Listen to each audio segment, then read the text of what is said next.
नमस्कार मित्रांनो, संजय गांधी निराधार अनुदान योजना, श्रावणबाळ योजना व इतर सर्व निराधार अनुदान योजनेतील लाभार्थ्यांसाठी महत्त्वाचे अपडेट आहे। मित्रांनो, विशेष सहाय्य योजनेच्या निकषांमध्ये मोठा बदल करण्यात आलेला आहे। त्या संदर्भातला नवीन GR निर्गमित करण्यात आलेला आहे। तर त्या GR मध्ये काय माहिती आहे ती सविस्तरपणे आपण जाणून घेऊया।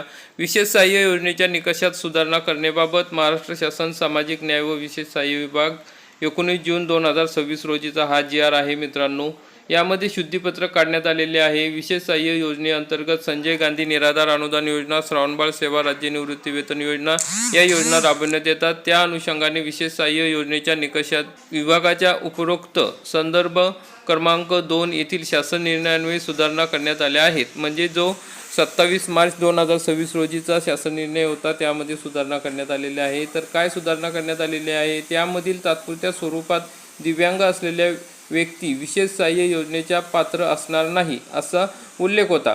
दिव्यांग लाभार्थ्यांना विशेष सहाय्य योजनेचा लाभ घेण्यासाठी युनिक डिसेबिलिटी ID कार्ड अनिवार्य करण्यात येत आहे असे सांगण्यात आलेले होते। म्हणजे त्या ठिकाणी जे टेम्पररी दिव्यांग होते त्यांना योजनेचा लाभ मिळणार नाही असे सांगण्यात आलेले होते। मग त्या निर्णयामध्ये दिव्यांग सक्षमीकरण विभागाचा जो शासन निर्णय निघालेला आहे 17 जून रोजी, त्या शासन निर्णयानुसार दिव्यांग लाभार्थ्यांसाठी केलेली सुधारणा विचारात घेता या विभागाच्या संदर्भ क्रमांक 2 येथील शासन निर्णयातील परिच्छेद क्रमांक 3 मध्ये खालीलप्रमाणे सुधारणा करण्यात येत आहे। तर काय सुधारणा करण्यात येत आहे बघा, तर या ठिकाणी सांगितलेले आहे की ज्या दिव्यांग लाभार्थ्यांकडे सक्षम वैद्यकीय प्राधिकरणाने निर्गमित केलेले वैध तात्पुरते दिव्यांग प्रमाणपत्र आहे, म्हणजे टेम्पररी UDID कार्ड उपलब्ध आहे, अशा लाभार्थ्यांना त्यांच्या प्रमाणपत्राच्या वैधतेच्या कालावधीपर्यंत विशेष सहाय्य योजनेचा लाभ सुरू ठेवण्यास याद्वारे मान्यता देण्यात येत आहे।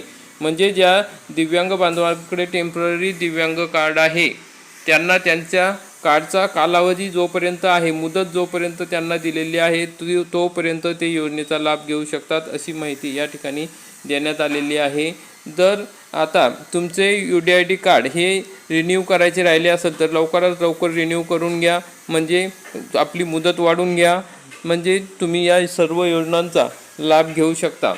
तर मित्रांनो, तसेच सर्व संबंधितांना दिव्यांग लाभार्थ्यांच्या पात्रतेसाठी निकष व अटी शर्ती या संदर्भात दिव्यांग सक्षमीकरण विभागाच्या शासन निर्णयाचे अवलोकन करणे आवश्यक राहील। म्हणजे जो शासन निर्णय आलेला आहे 17/6/2026 रोजीचा, त्याचे अभ्यास करून तुम्ही या ठिकाणी तुमच्या योजनांचा लाभ घेऊ शकता असे या ठिकाणी सांगण्यात आलेले आहे। तर मित्रांनो, हे शासन निर्णय तुम्हाला बघायचे असेल तर आपल्या टेलिग्राम चॅनलवरती दोन्ही शासन निर्णय देण्यात आलेले आहे। तर त्या ठिकाणी तुम्ही मेसेज करू शकता आणि तुम्हाला शासन निर्णय हवे असतील तर मिळून जातील। तर मित्रांनो, अशा पद्धतीने ही महत्त्वाची अपडेट आहे। हा शासन निर्णय बघायचा असेल तर www.maharashtra.gov.in या संकेतस्थळावर सुद्धा बघू शकता। अशा प्रकारची महत्त्वाची अपडेट आहे। जास्तीत जास्त दिव्यांग बांधवांपर्यंत नक्की व्हिडिओ शेअर करा आणि व्हिडिओ आवडल्यास व्हिडिओला लाईक करा, चॅनलला सबस्क्राईब करा। धन्यवाद।